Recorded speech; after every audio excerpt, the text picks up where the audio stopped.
All right, that's good. That's the point. I want everybody to be talking. I want everybody to be meeting each other. That's what's really made the difference in my whole career, is just talking to people. I would way rather just sit at home with my wife and watch TV and watch a movie and go to bed. But it's all about getting out there, getting out of your comfort zone, meet people, talk to people. It will make all the difference, I promise you. If you're brand new, great. If you're somebody that's done over 100 deals, if you've done over 1,000 deals, great. This is the place. You're in the right place. There's all kinds of experience here. Somebody who's brand new, I can't tell you how many times I've learned something from somebody that's brand new that says, well, why don't you do it this way? I'm like, that's a great idea. Dang it, okay. Why didn't I think of that? So this is great. I'm really glad everybody's here, and keep talking. Not while the other speakers are speaking, though. All right, I think that's it for now, for that part. Now, we're talking about SMART goals. Everybody knows what that is? Specific, measurable, actionable. Did I spell it right? Yeah. Realistic, thank you, and timely. Yeah, my very first note conference I went to, I was, like I said, brand new. I didn't know anybody. I was there by myself. My goal was to give out 20 business cards. So if that's your goal, great. If you've got other goals, but whatever it is, make a goal. And that, again, I found that made such a difference as I went to conferences, is I had a goal before I went. So my wife and I would talk, and she says, all right, what are you going to do when you get there? And we'd go through and talk about the goal. This weekend can be the weekend that changes your business for the better. I fully believe that. So make it happen. It won't happen if you just sit in the same spot every time. It won't happen if you talk to your partner or nobody else. So get out there, talk to everybody, see what you can do. All right, anatomy of a deal. So on your schedule, you will see that there are several sessions. On the tag, it says A of D. That's art of a deal, or sorry, anatomy of a deal.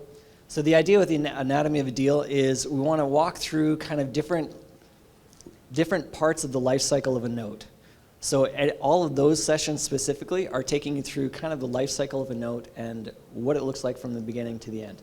I'm going to kick it off. We're going to talk about like what is a note. I love the little graphic that I got there with the music note. Not exactly, but that's close enough. So we're going to talk about what is a note. Here we've got a session talking about what do you want to do. That one's talking about different approaches to notes. And I'm really excited about that because we've got people that are in different approaching notes in a different way. Nonprofit, commercial, regular note investing, short-term bridge loans. So very different approaches to the same thing. So I'm very excited to hear about that one. Sourcing product. This is the secret sauce to notes. That's one of the first questions that everybody asks. Where do you find them?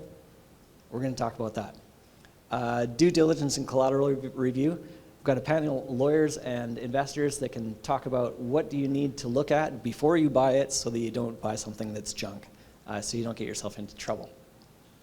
Now what is talking about different exit strategies. So you've bought a note. Now what do you do with it? How do you pivot? How do you go through and look at what are different things you can do with that note? And then the last one is building your team. We're going to do that last session tomorrow. All about different people that you can have on your team that can help you build your business, help build your portfolio, and take it to the next level. We've got representatives from different industries within the business. They all have their own businesses, and I'm sure they're going to promote themselves, which is fine. But different ways in which these different kinds of industries can help you as a note investor, whether you're creating notes, buying notes, selling notes, and how they can help you to figure out what to do next and how to take it to the next level. That's anatomy of a deal. Don't call me now. Does it count if it buzzes? Oh, man. Busted. All right. Okay, deal.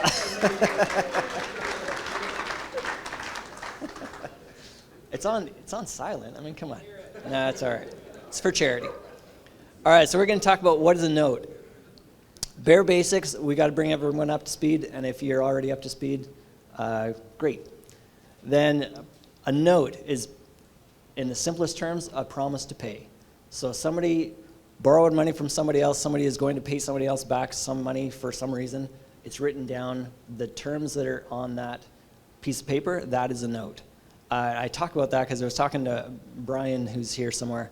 He was talking about in the trading world, where they're like pledging things as collateral for things, and they're calling those notes. So we just want to make sure that definition is clear. A note for us in our world is a piece of paper all related to real estate. So all of our notes are backed up by some kind of real estate. It could be raw land, but some kind of real estate. That is a note in the very simplest terms. We're talking about mortgages, deeds of trust, contracts for deed, reverse mortgages, wrap loans, lease options. All of those are under that umbrella of notes. So it could be any one of those different things, and there are all kinds of different. I didn't even talk about commercial on there. I mean, there are dozens. There are different ways you can do this, different approaches to it. For our purposes, it's a note. Anything where it's a promise to pay attached to real estate. And that can be seller carryback or institutional. So if you own a property yourself, you sell it on terms to somebody else, you've created a note. If you go and get a mortgage to buy a house and you're using the bank as your funder, that is also a note. Could be a mortgage, could be a deed of trust, whatever. For our purposes, all of that falls under the note umbrella. Okay? What is a note? Continued here. It is not real estate, which I know sounds kind of weird. It's not. And that took me a little while to get my head around. Like probably most of you here, when you got started in notes, you came from some kind of real estate background. Me too. I was flipping properties. I had become a landlord, which I detested, but I was a landlord for a short while there where I had to be. And then I figured out notes. And one of the reasons of many that I love notes is that it's not real estate. This is much more closely related to finance. So if you've got a finance background, actually you've got a leg up on a lot of the real estate people that are trying to learn the finance part of it that's attached to the real estate. So it's not real estate. We're attached to the real estate. We're related to real estate. The real estate is our collateral, but make it very clear, we're buying paper, not property. Okay? So that's incredibly important to get your head around. Make sure you understand the difference there. Cash is king. You cannot go to a bank to borrow money to buy mortgages. I don't know why they're weird about that kind of thing, but you can't. So learning how to raise capital outside of the bank is key. You've got to know how to raise money. So we're going to talk about that this weekend as well. So make sure you know how to do that. You've got to have cash. It's this cash game. Relationships.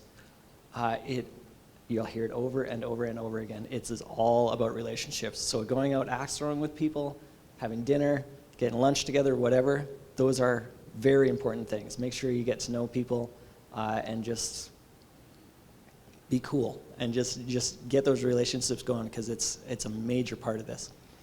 And then it's a numbers game. So again, real estate, we're looking at what's the house worth, what can I rent it for, ARV, things like that. Great. Those things, again, they're related to what we're doing, but we're talking more about unpaid principal balance, UPB. We're talking about what's the interest rate, what's the principal and interest payment, well, when's the last date they paid, the next due date.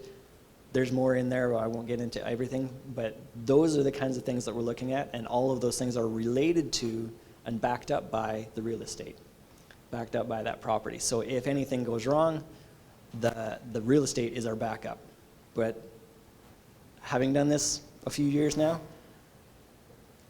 go for the paper. The paper is so much easier, so much cleaner, and it's way better to manage.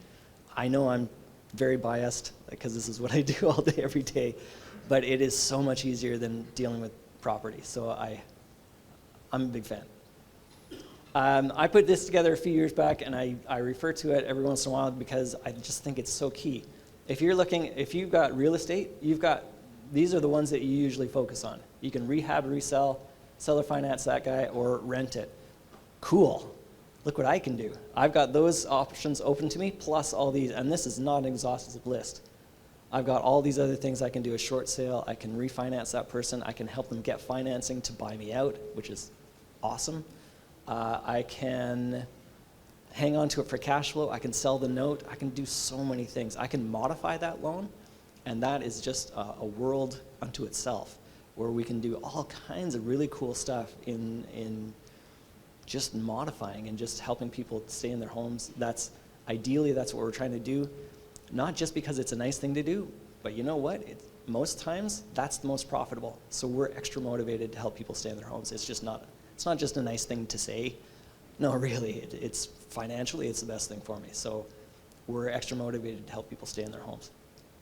That is super crash course on notes, and I just wanted to get everyone more or less on the same page, just so you know what we're talking about when we're talking about notes. We're going to go into all kinds of stuff. Normally when I finish a presentation, this is my last slide, and I thought, I'm pretty sure everybody knows who I am, but I'm going to throw it up there anyway because I don't know how else to end it. So that's me. Anytime, the conference thing is a total side gig. Like I said, I just took this over last year, and I really like it, but this is a total side gig. I run a fund, actually, and I raise money from people to invest into my fund and outside of the fund, and then I run notes. That's my real business. This is just for fun, in case I didn't have anything else to do. But that's me. Anytime, I'm open to whatever questions you want to have. I've got a couple minutes here. I got about 10 minutes. Any questions? I got 5 minutes. Thank you. Rakesh. Go for it. Thank you. Will you be sharing these slides with us? Sure. Yeah, I can do that. Yeah, you bet. Anybody else?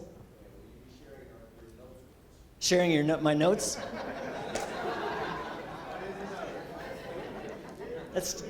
We'll discuss terms. Sure. Anybody else? If not, Rob, I'm sure, would appreciate 5 more minutes. Yes, sir. Rental properties are the purgatory of note buying. Rental properties are the purgatory of note buying. Yeah, that sounds about right. Yeah, I would way rather have a note than own a property. If I can help it, I would never own property ever again, except for my own.